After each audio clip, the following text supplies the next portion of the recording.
Jadi ada dua faktor supaya manusia atau murid dalam istilah tasawuf, orang yang memiliki keinginan untuk mendekatkan diri kepada Allah, yang itu murid. Seorang murid atau selain murid harus ada dua faktor sehingga dia mau mendekatkan diri kepada Allah dengan melakukan berbagai macam taat, merendah diri di hadapan Allah dan terpusat hatinya kepada Allah, tidak terbagi-bagi hati kepada yang selain Allah. Mana dua faktor tersebut? Pertama, iradun ni'am alih, Allah memberi, mendatangkan nikmat di atasnya. Na urang dengan Allah karena gerempot nikmat yang nasib biasa hamba-hamba pilihan.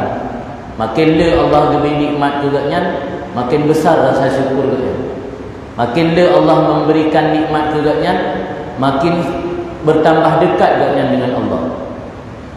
Iradun ni'am alih, caranya fayaskurullah alaiha, dia bersyukuri Allah atasnya nikmat. Diberi nikmat disyukur kepada Allah. Allah berjanji la in syakartum la azidannakum.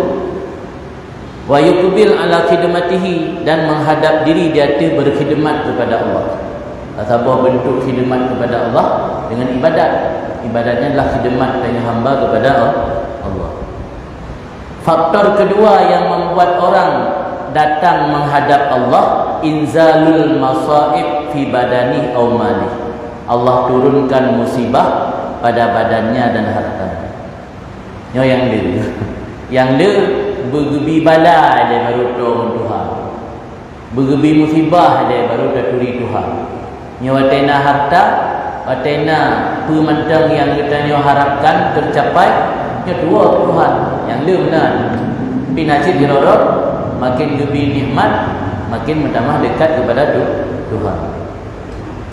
Jadi yang keduanya yang le, inzalul masaib, diturunkan musibah badan, gebi sakit, kena kanker, ana ubat, dia ubat pada doktor kai fonis nya paling udik dalam 3 minggu tu, baru dah klik tu, baru dah taubat, baru dah kemah dengan manusia, baru dah taubat dari kesalahan-kesalahan.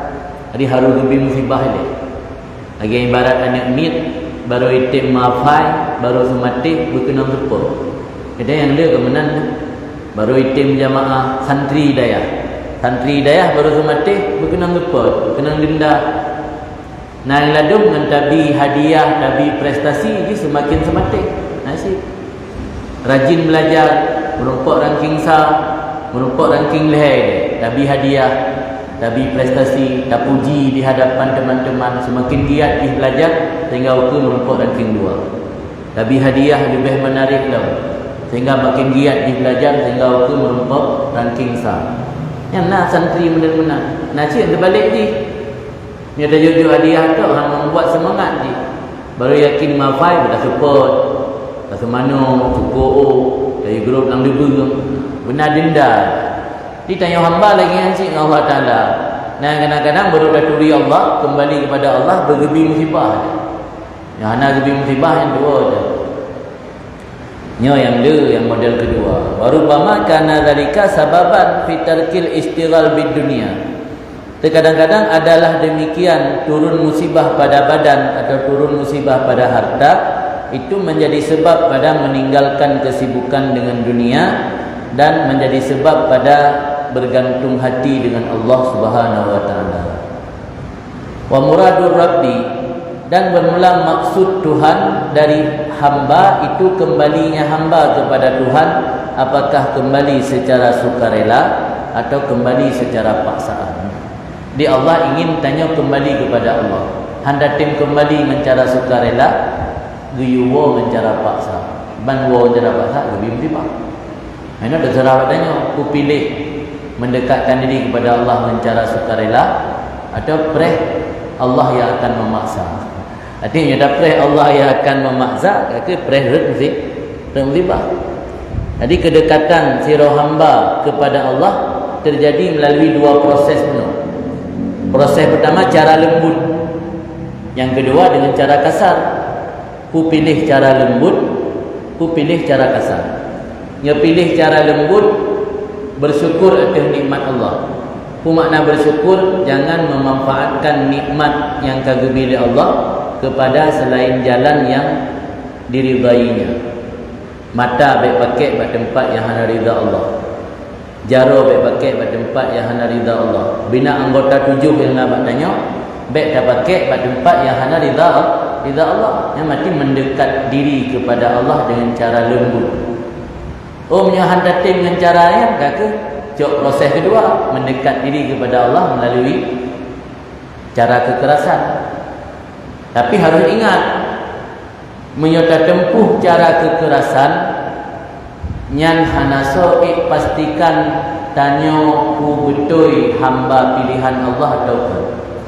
Sebab boleh jadi orang yang hana taat kepada Allah ketika Allah memberi nikmat dan kebaikan, malah semakin menjadi-jadi kekayaan, semakin bertambah kekayaan dan jabatan pamor popularitasnya. Ya, hati-hati, tak maulah istidrat. Di belah dia nak pembahasan istidrat. Maka yang alangkah baik dan bijak tempuh proses pertama, kembali kepada Allah dalam kondisi secara lembut, jangan menunggu Allah paksa. Sebab anak jamin hana ada depu tanya buruh lang hamba yang iradah kebaikan ya Allah puana. Kadang si Allah guna hukum tanya orang akhirat, kata buai lang maksud hana pernah ditegur. Haknya balik dalam maksud merumpuk ju rezeki. Dalam maksud merumpuk rezeki berlimpah-limpah, semakin membuatnya lupa daratan.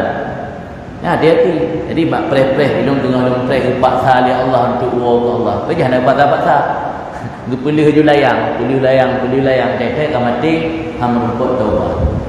Maka yang lebih baik tak preh cara Allah memaksa, karena kita tidak bisa mengetahui apakah kita termasuk dalam hamba yang diiradah kebaikan ya Allah atau